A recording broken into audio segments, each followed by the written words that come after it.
اب ہم آگے چلتے ہیں. آج ہم نے جو چوتھا پارہ پڑھا اس کی پہلی آیت ہی بڑی خاندانی ہے. لن تنالوا البر حتى تنفقوا مما تحبون. اللہ کہتے ہیں تم نیکی کی حقیقت کو اس وقت تک نہیں پہنچ سکتے جب تک محبوب چیز اللہ کی راہ میں صدقہ نہ کرو. آج صدقے خیرات تو ہم کرتے ہیں لیکن اتنا کرتے ہیں کہ دل میں تکلیف نہ ہو. تو کبھی کبھار ایسا صدقہ کر دینا چاہیے کہ دل پہ تھوڑے سے آرے چل رہے ہوں. تو اللہ کہتے ہیں نیکی کی حقیقت تو تب پتہ چلے گا کہ تم اللہ پر ایمان رکھتے ہو. تو کبھی کبھار, میں نہیں کہہ رہا ہمیشہ کرتے رہیں, اس سے تو ایسا نہ ہو ہارٹ اٹیک سے مر ہی نہ جائے گا. اللہ اپنی محبت کے دعوے کو دلیل کے بغیر قبول نہیں کرتا, دلیل کے بغیر قبول نہیں کرتا. تو آرے تھوڑا سا گھسائی ہونی چاہیے دل کی. ہمارے حضرت ایک شعر پڑھا کرتے تھے, آئینہ بنتا ہے رگڑے لاکھ جب کھاتا ہے دل, کچھ نہ پوچھو دل بڑی مشکل سے بن پاتا ہے دل. دل پہ جب رگڑے لگتے ہیں نا قربانی کے, تو پھر دل میں اللہ کی محبت کے انوار پیدا ہوتے ہیں. تو ہمت کر کے نا کبھی کچھ بڑی رقم بھی صدقہ کر دیا کریں. صحابہ تو بہت آگے جا چکے تھے. ابو طلحہ انصاری رضی اللہ تعالیٰ عنہ نبی کی خدمت میں آئے, عرض کیا یا رسول اللہ, اللہ نے کہا ہے کہ محبوب چیز صدقہ کرو گے تو پھر فائدہ ہے, پھر نیکی ہے, تو مجھے سب سے زیادہ محبوب میرے باغ ہے. وہ پراپرٹی تھی ان کی. باغ اس زمانے میں ایسا جیسے بحریہ ٹاؤن میں بنگلہ, آپ نے ساری زندگی محنت کر کے کمایا ہو. تو یا رسول اللہ میں چاہتا ہوں اپنا باغ اللہ کی راہ میں. دنیا مسافر خانہ ہے نا, کوئی بات نہیں. آپ نے فرمایا بخن بخن واہ واہ ذاک مال رابح, تو بڑا قیمتی مال ہے, اتنا بڑا باغ پراپرٹی پھلدار باغ, وہ صدقہ کر رہے ہو. اس کی ویلیو بنگلے سے زیادہ تھی کیونکہ وہ سورس آف انکم تھا. سمجھتے ہو گے نہیں سمجھتے؟ میں نہیں کہہ رہا کہ آپ ایسا کریں, کیونکہ اگر کل آزمائش آئی تو پھر مجھے بھی برا بھلا کہو گے اور اللہ میاں کو بھی کہنا شروع کر دو گے. تو اس لیے علماء کہتے ہیں اتنے تقویٰ کرو جتنا افورڈ کر سکتے ہو. تو یہ تو ترغیب کے لیے, تقویٰ تو 100% اختیار کرنا ہے, یہ تو تقوی سے اوپر کی چیز ہے نا. تو ترغیب کے لیے تو ہے نا کہ صحابہ تو کہاں پہنچ گئے تھے بھائی, تو ہم کچھ تو کریں نا یار. کبھی زندگی میں کوئی پلاٹ ہم نے اللہ کے لیے ہبہ کیا, ہم نے کبھی زندگی میں ہم نے کوئی بڑا اماؤنٹ نکالا. اچھا ہم تو بڑا اماؤنٹ نکالیں تو بھی دل پہ آ رہے نہ چلیں, یہ اماؤنٹ تو ہم شادی بیاہ کے موقع پہ اڑاتے رہتے ہیں. دیکھا ہوگا آپ نے, ولیموں پہ اڑا دیا اتنا پیسہ, شادی بیاہ پہ اڑا دیا اتنا پیسہ, ذرا سی تقریبات پر اتنا پیسہ اڑا دیا. یار کم از کم اتنا پیسہ کبھی اللہ کو خوش کرنے کے لیے بھی اڑایا کرو نا. ہاں اڑانا کہاں ہے یہ بڑا مسئلہ ہے. لوگ بعض دفعہ بڑا اماؤنٹ خرچ کرتے ہیں, غلط جگہ پہ کر دیتے ہیں. جب آپ خرچ کرو, ہم نے اپنے علماء سے سنا ہے کہ صدقہ خیرات بھی بہت سوچ سمجھ کے کرنا چاہیے. اللہ کی نعمت کو ضائع مت کرو, مستحق سے مستحق کو تلاش کرو.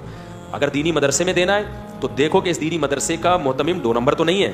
ایسا تو نہیں کہ یہ مدرسے کی 4 دیواری کے نام پہ نوٹ چھاپنے کی مشین لگائی ہوئی ہے, اس لیے. کیونکہ میں نے دیکھا ہے کوئی بھی داڑھی ٹوپی ویسٹ کوٹ میں آئے گا, 4 یتیم بچے اس نے جمع کر لیے, آ کے دکھائے گا تو لوگ چیک کاٹ کے دے رہے ہوتے, یہ 10 لاکھ, یہ 20 لاکھ, یہ 1 کروڑ. دھندا بنایا ہوا ہے لوگوں نے بھائی یہ کمانے کا. داڑھی بس ٹوپی ہو اور تھوڑا سا چہرے پہ نور ہو, کریم وریم لگا دیا آپ نے, سیٹ صاحب کے پاس گئے, ہمارا مدرسہ ہے, یہ تصویر دیکھو اٹھا کے. میں بہت لوگوں کو جانتا ہوں. ایک آدمی سعودی عرب میں, قطر میں, عرب لوگ سخی بہت ہوتے ہیں, وہاں جا کے کروڑوں روپے جمع کیے اس کمبخت نے, کروڑوں روپے. یہاں سے تصویریں بھیجتا تھا, بچے صحیح بخاری پڑھ رہے ہیں, دیکھو مدرسہ ہے میرا. کچھ بھی نہیں تھا. اور اگر ہو بھی تو بھائی انویسٹمنٹ ہے, کچھ کھاؤ کچھ لگاؤ. تو اس لیے دینی مدرسہ کرنا تو دینی مدارس کو دینا ہے, کیونکہ دینی مدارس کو نہیں دیں گے تو پھر دین کی تبلیغ کا کام رک جائے گا, علماء پیدا ہونا بند. کیونکہ یہ سرکاری حکومت تعاون نہیں کرتی ہے, اور اچھا ہے نہ کرے. حکومت نے تعاون کیا نا تو یہ مدرسوں کو اپنی تحویل میں لے گی, پھر سارے سرکاری مولوی پیدا ہوں گے, سرکاری مولوی پیدا ہوں گے. کیونکہ گورنمنٹ نے جو کام اپنے ہاتھ میں لیا نا, اب دیکھو سعودی عرب میں کتنے بڑے بڑے پرہیزگار علماء ہیں, لیکن یونیورسٹیاں وہاں گورنمنٹ کے کنٹرول میں ہیں. تو پالیسیاں کس کی چلیں گی؟ گورنمنٹ کی. اب وہ بیچارے کچھ بول ہی نہیں سکتے, جو بس ہے بس ٹھک وہ چلے گا. Order is order. تراویح 8 ہیں 10 ہیں. وہ میں بھی تراویح 2 دن پڑھی نا میں نے, مجھے کسی نے انہوں نے 10 کر دی, میں نے کہا شکر ہے 10 باقی ہیں. اگر یہ بھی آرڈر آ جائے ختم تو کیا ہو جائے گا, وہ بھی ختم ہو جائے گا. وہ ایک لفظ دنیا میں سب جگہ ایسا ہی ہے, سب جگہ ایسا ہی ہے. تو ہمیں یہاں آزادی ہے, کم از کم ہم کھل کے بات کر سکتے ہیں. اس آزادی کے کچھ سائڈ افیکٹ بھی ہیں, کیونکہ کھل کے صحیح بات ہو سکتی ہے تو غلط باتیں بھی کھل کے بہت ہو رہی ہیں یہاں پہ. لیکن یہ دینی مدارس چلتے ہیں لوگوں کے تعاون کے ساتھ, تو جو صحیح مدرسے ہوں ان کے ساتھ تعاون کرنا چاہیے. لیکن ایسے نہیں کہ جو اٹھایا منہ آ رہا ہے اٹھا کے دے دیا. تو ٹرسٹوں میں بھی ایسا ہی ہے, بہت سارے ٹرسٹ کھانے پینے کے دھندے بنے ہوئے ہیں, کچھ دکھایا جا رہا ہے, کچھ کروڑوں کی جائیدادیں بنائی جا رہی ہیں. بس لوگ دیکھتے ہیں ٹرسٹ ہو, ٹرسٹ ہے تو پکڑاتے چلے جاؤ, پھینکتے چلے جاؤ. تو کچھ تھوڑا سا خدا کا خوف کرو, کیوں آپ اپنے پیسوں کو اس طرح سے ضائع کر رہے ہو؟ جب آپ تجارت میں پیسہ لگاتے ہو, آپ 100 دفعہ تحقیق کرتے ہو, اچھی سی اچھی جگہ پہ لگے پیسہ. تو صدقہ کرنے میں بھی کیا کرنا چاہیے بھائی؟ تحقیق کرنی چاہیے کہ آپ کا پیسہ ضائع نہ ہو, کیونکہ اس کے پھر نقصان زیادہ ہوتے ہیں آپ غلط لوگوں کو اگر دیتے ہو. تو اللہ کہتے ہیں محبوب چیز تھا. تو حضرت ابو طلحہ نے کہا یا رسول اللہ میرا باغ اللہ کے لیے. تو آپ صلی اللہ علیہ وسلم فرمایا واہ واہ کیا خوبصورت بہترین مال. پھر آپ نے فرمایا یہ سارا پیسہ یعنی باغ جو ہے اپنے چچا زاد بھائیوں کو دے دو. یہ ہے اسلام کی خوبی. اسلام رشتہ داری جوڑنے کو جتنی ویلیو دیتا ہے. میں کیوں بار بار 4 شادیاں, بچے پیدا, چیخ کیوں رہا ہوں؟ میں پاگل تھوڑی ہوں. آپ کو کیا میں پاگل نظر آتا ہوں؟ میرا دماغ خراب ہے. آپ کے بچے پیدا ہونے سے مجھے کیا فائدہ ہوگا؟ وہ جب تک بڑے ہوں گے ہم تو مر چکے ہوں گے. آپ کہہ سکتے ہیں نا فائدہ یہ ہوگا کہ بڑے ہو کر میرا شکریہ ادا کریں گے. مفتی صاحب آپ کا بہت شکریہ, آپ کے بیانات سن کے ہمارے ماں باپ نے نسل روکی نہیں اور اتفاق سے ہم بھی اسی سلسلے میں پیدا ہو گئے. وہ تو جب تک بڑے ہوں گے ان میں سمجھ آئے گی ہم شاید مر چکے ہوں, اور شکریہ ادا کر کے بھی مجھے کیا ملے گا. تو اسی وجہ سے میں چیختا ہوں کہ اسلام خاندانی نظام چاہتا ہے. اسلام انڈیویجولی لائف کا قائل بولو نہیں ہے. اکیلا نہیں ہے انسان, ماں ہے, باپ ہے, دادا ہیں, دادی ہیں, نانا ہے, نانی ہے, بیوی ہے. 4 نہیں کرو, 1 ہی کر لو ٹائم پہ, لیکن نسل مت روکو. پھر بیٹے ہوں, بیٹیاں ہوں, پوتے ہوں, نواسے ہوں, بہویں ہوں, داماد ہوں. یہ ہے انسان کی نیچرل لائف, اور اسی میں انسان کا سکون ہے. اور اس میں توکل کس پہ کرنا ہے؟ اللہ پہ. خرچے پورے کرے گا اللہ. سمجھتے ہو کہ نہیں سمجھتے؟ لوگ کہتے ہیں گراؤنڈ ریئلٹی کو بھی تو دیکھو, زمینی حقیقت کو بھی تو دیکھو. مہنگائی دیکھو اور بچے پیدا کرتے چلے جائیں.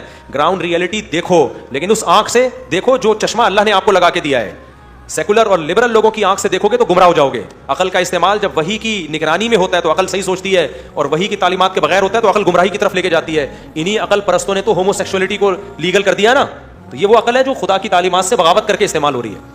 تو گراؤنڈ ریئلٹی ایک طرف یہ کہتی ہے نا مہنگائی, غربت. گراؤنڈ ریئلٹی یہ کہتی ہے کہ بچے جب پیدا ہوتے ہیں تو ماں کی چھاتیوں میں فوراً دودھ آ جاتا ہے. اس کا مطلب جس نے پیدا کیا وہ غافل نہیں ہے, تو وہ دوسرے میں بھی دے گا. آپ کہہ سکتے ہو دودھ آ رہا ہے نا بھائی, اس وقت ضرورت دودھ کی ہے اس لیے دودھ آ رہا ہے. اللہ بتا رہا ہے کہ جس وقت جو چیز کی ضرورت ہوگی وہ میں دے دوں گا. دودھ پیدا کرنا تو سب سے مشکل کام تھا, باقی چیزیں تو انسان پیدا کر لیتا ہے. دودھ نہیں پیدا کرتا. آج تک کوئی کمپنی دودھ پیدا نہیں کر سکی ہے ماں کا دودھ, اور اس کا آلٹرنیٹ بھی پیدا نہیں کر سکی. اللہ کہتے ہیں جو چیز تم پیدا کر نہیں سکتے تمہارے یہاں بچہ پیدا ہونے پہ وہ پیدا کر دیتا ہوں. تو اسکول کی فیسیں تو آسان ہے. سمجھ میں آتی ہے بات کہ نہیں آتی ہے؟ یہ تو زیادہ آسان ہے. تو اس لیے نبی نے رشتہ داری جوڑنے, تو آپ نے حکم دیا حضرت ابو طلحہ کو کہ یہ باغ کس کو دے دو, کیونکہ ان کے چچا زاد بھائی غریب تھے. تو کس کو دے دو بھائی؟ تو آج رمضان میں یہ عزم کرو کہ ہمارے قریب ترین رشتہ داروں میں جو غریب ہوگا ہم نے اس کے ساتھ تعاون کرنا ہے. جن کو اللہ نے دولت دیا نا وہ منتھلی باندھ دے اماؤنٹ. بھائی کو بھائی سے یہ کہنا نہ پڑے کہ تو کروڑوں روپے کماتا ہے, میں گٹکے کی دکان بھی نہیں کھول سکا, کچھ تو میرا خیال کر. یہ کہنا نہ پڑے, وہ خود سوچے کہ بھائی اللہ نے رشتہ داروں کو لاوارث چھوڑنے سے منع کیا ہے. بیوہ بہن ہے, طلاق یافتہ بہن ہے, دل کھول کے خرچ کرو, بوجھ نہ سمجھو.